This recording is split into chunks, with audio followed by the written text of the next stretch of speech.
Very great honor to introduce our keynote speaker, Dr. Will Tuttle of the World Peace Diet. Dr. Tuttle,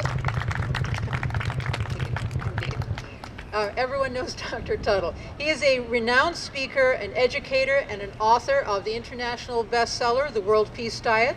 It has been published in 18 languages. He's the recipient of the Courage of Conscience Award and the Empty Cages Prize. He is also the author of 2 more recent best-selling books, Food for Freedom and The World Peace Way, as well as several other books on spirituality, intuition, and healthful living. He has been a vegan since 1980, as well as being a former Zen monk. He is featured in a number of vegan documentary films and is the creator of several online wellness and advocacy programs. He's the co-founder of the Worldwide Prayer Circle for Animals. He is also a frequent radio, television, and online presenter. With his spouse, Madeline, a Swiss visionary artist, he has delivered thousands of lectures in all 50 states and in 50 countries. I don't know anyone who has spoken more on the subject of veganism than this man you're about to hear now. Today, he brings his great wisdom and global activism to the National Animal Rights Day in San Francisco as his keynote speaker. It is truly an honor for me to welcome Dr. Tuttle to the podium now as our keynote speaker. Thank you, Dr. Tuttle.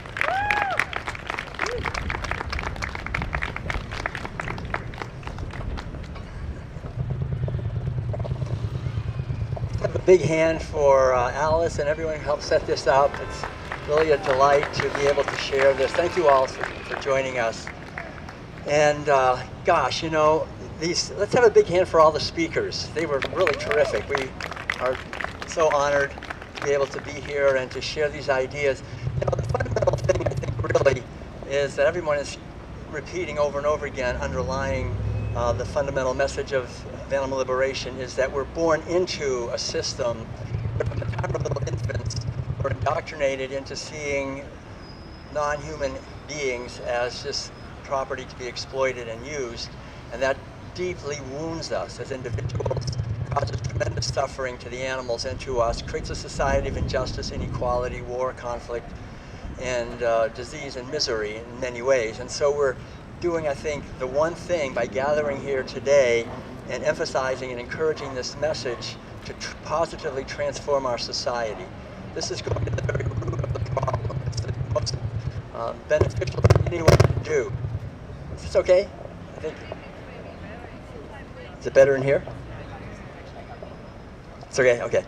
So this morning when I came here, before we left, we live up in Lake County. It's about 2.5 hours away, and I went to check my emails, and this woman, she's in Texas, a grandmother, an elderly woman, and she's a vegan, and she wrote a poem, and the first few lines of that poem are this: "A new world rises, soft and slow, not born through force, nor fear, nor woe, but built within the quiet heart, where peace and truth become our start." That's by Yvonne Trapani from Texas. And I really feel that this is an essential point, that we have within our heart the solution to all of our problems. It's really a fundamental task of quieting our mind, returning to our true nature, seeing beings when we see beings rather than objects to be exploited. And in a sense, there's nothing to be proud of in that. That's coming home. We've all been hijacked and taken off in this society of really an insanely violent way of living towards animals and towards the earth and towards each other. And veganism goes to the very core of this. How many of you, just so I have a feeling, have read this book that was mentioned earlier, The World Peace Diet? A few people, yeah.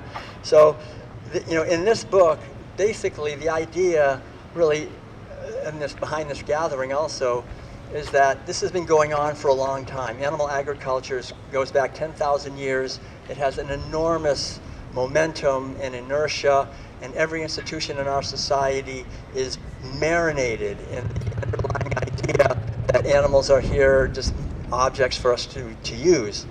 And so for us to question this requires us to connect with our heart and see beings as beings, and also to create communities, which is what we're doing here, communities of sanity and kindness. So for Madeline and me, this has been our work. I remember coming here actually in 1986, so that was 40 years ago. I drove over, I lived in Oakland, and came to the Federal Building, which is just a few blocks away, because we were protesting against the branding of calves on their face, which was something that the federal government decided we had to do. And so I remember meeting here at the Federal Building with Elliot Katz and Eric Mills and a lot of the activists back then, 40 years ago in 1986, and we made really a big stink about it. We said, no, this is just unconscionable to brand all these thousands and thousands of little calves right on the face, so that we can see them, whose property they are. And we were successful in the sense that they abandoned that program. But the important thing to realize is that as long as we live in a society that treats and sees animals as mere objects to be bought and sold by the pound, then we are in a situation where the same thing happens to us. We begin to be objects that are seen merely as objects that will be born and will die and are to be manipulated and abused and exploited. So animal liberation is human liberation. And this is the foundation of a positive world that we all have available to us. And the other thing that's really incredibly important, I think, to emphasize is that this movement is international. Madeline and I, because the World Peace Diet was translated into 18 languages, we became invited to speak all over the world. And so we spoke in everywhere we went, in Oslo, Norway, or Vienna, Austria, or Hong Kong, China, Singapore, Australia, New Zealand, Cape Town, South Africa. All over the world, we went to so many different cities, and there were veg fests happening that we were speaking at. There were animal rights marches that we were speaking at. There were vegan restaurants opening everywhere, local groups, vegan activist groups, environmental sustainability groups, and this movement is enormous. It's growing. We were taking on, riding to the lecture in Ho Chi Minh City on the back of little motorcycles. I mean, everywhere we went. But it's an interconnected family, I think, of people who have this awareness that we can positively transform our lives and positively transform our planet. So as Alice said, I became a vegan back in 1980, 46 years ago. I would say it was the smartest thing I ever did besides marrying my wonderful wife, Madeline. And it's just so important, I think, for us to take the big picture. When is it going to happen? When are the animals going to be liberated? We don't know, but what we do know is that every day we have an opportunity. I can wake up in the morning and say, gosh, I give thanks for another day, for another opportunity to do my best to somehow be part of the solution to the problems here, and to cooperate and be creative and contribute for the short time that we're on this earth. We're only here for a few short decades. It goes by very quickly. They interviewed the oldest living human being a while back, a woman who was 119 years old, and they said, what's it like to be the oldest living human being? And she said, it goes by very fast. So we're here just for a short time. So while we're here to do our best to be an example of the transformative power of compassion and kindness and creativity. And that means really doing our best to be healthy. That's a very important thing. A lot of people say, well, I went vegan for the animals. And someone else says, well, I went vegan for my health. And we go, well, that's not very good. You don't only care about your health, you don't care about the animals. But listen, being healthy is a very compassionate thing. It helps everyone. And so many billions of animals and millions of animals are being harmed and abused by the pharmaceutical cartel. So the more we can be healthy and really eat whole, organic, plant-based foods, that's very important, I think. I've been a vegan, like I say, for 46 years. I'm 72 years old. I did this test, your biological age. I have a biological age of 22. And it's so fantastic. You can realize that we don't lose anything. This whole narrative that when people get longtime vegans, then they sort of fall apart or something. It's totally not true. Madeline is actually 77 and has a biological age of 35. So this is nothing to be proud of. It's just saying that if we take responsibility for the quality of our food, the quality of our relationships, and most importantly of all, for the quality of our consciousness, and become a radiating center of kindness and compassion for all living beings, whether they're human beings or non-human beings. Veganism is not veganism. Animal liberation is not animal liberation. It's basically loving kindness and compassion. It's our true nature. It's coming home to our true nature and seeing beings when we see beings and realizing that there's one life living through all of us. We're not fundamentally separate selves. We are totally interconnected, and when we live each day doing our best to manifest that, then we become the change we'd like to see in the world. This is the way a movement becomes successful. It's not a material social justice kind of a thing where we're trying to analyze the best tactics and all that. It's really about transformation of our own consciousness, that we're embodying what veganism is, that we're living it, each one of us. And when we do that, we'll create a movement that will attract everyone.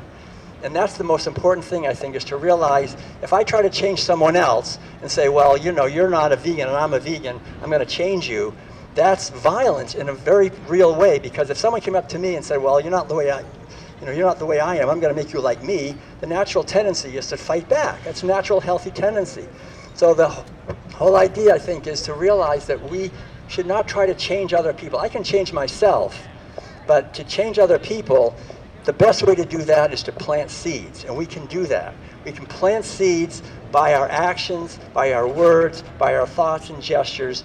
And as we do that with kindness and compassion and love, respecting other living beings, realizing that everyone has their own karma, right? Everyone has their life that they are here to live. And so just manifesting and expressing loving kindness and compassion in our own unique way, creatively, creates a movement with no leader, and it's an unstoppable movement. And that's really, I think, what we're building. The whole idea is each one of us to see the beauty and love that is all around us. Don't only focus on all the terrible suffering that's happening to all the millions and trillions of animals that are being killed. I mean, it's good to be aware of that. I still watch these videos.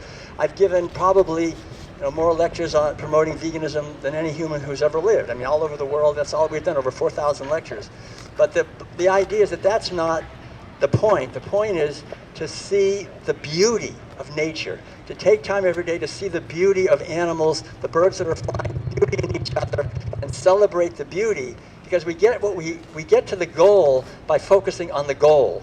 And the goal is beauty and harmony and love and creativity and freedom and joy and abundance. And that's the natural state, actually. That is the natural state here. There's nothing stopping us, actually, as a society from a vegan world, except the fear and the power and the inertia that's holding us back. So if we just keep our eyes on doing our best every day to be a voice for these other living beings and future generations and ecosystems, the whole interconnected web of life, then we will have lived our life well. And I think living our life well is a beautiful thing, because that's how we create momentum for the next generation. So I want to thank all of you for the efforts that you're making. Know that every effort you make, none of them are ever lost. Someone maybe needs to hear the message 80 times, right, before they finally decide to go vegan. So if I come along and I'm like number 42, and I put a little word in, and then they don't change, we go, well, I guess that was hopeless. It didn't help at all. But it was part of it, right? You helped build the momentum. So like Zoe said, and like Miyoko said, just keep planting your seeds. Don't be quiet. Manifest the beauty and love and joy and freedom. Celebrate that. Call out the lies. It's very important to call out the lies. It's very important to speak the truth. But the main thing is to always keep in our minds that there is one life living through all of us, and the people we think are enemies are not enemies. They're just ones who are they're future friends. So see the possibility in every situation. So I'm going to close here. I know we're running a little late, but I want to close with a short poem by the great poet Shel Silverstein, who wrote a poem called Point of View. And this poem goes like this. Thanksgiving dinners sad and thankless, Christmas dinners dark and blue, when you stop and try to see it from a turkey's point of view. Sunday dinner isn't sunny. Easter feasts are just bad luck when you stop and try to see it as a chicken or a duck. Oh, how I once loved tuna salad, steak and lobster, lamb chops too, till I stopped and looked at dinner from the dinner's point of view. And I think that's really the key thing. If we understand that everyone, we all have our point of view, and very often we're very proud of our point of view. But if we can stop and look from another point of view, and we can always do that, whether we're pre-vegan or vegan, we can always raise our consciousness to a higher and higher and higher level. And the more we do that, the more we create the possibility of a movement that liberates animals and liberates humanity. As long as we enslave animals, we are enslaved. And only enslaved humans would ever enslave animals. We have to really understand that. We live in a slave society, if you hadn't noticed yet. And these gigantic financial institutions that Miyoko was talking about, they control education, they control government, they control everything we're thinking and feeling. So as vegans, we shouldn't be proud and think, oh, I guess we got out of it. No, we need to always question everything, question every official narrative about everything. The pharmaceutical cartel has enormous power, more than the meat and dairy even, and they do not want veganism. So we have to see the bigger picture and always hold love in our hearts for all beings, because the system is destructive, but we as human beings have the light, and this light is indistinguishable and inextinguishable, and victory and triumph is assured. The main thing is every day do our best. So bless you all. Thanks again for all the efforts you're making. Go forth and multiply the message. Bless you. Thank you. Thank you very much. Thanks.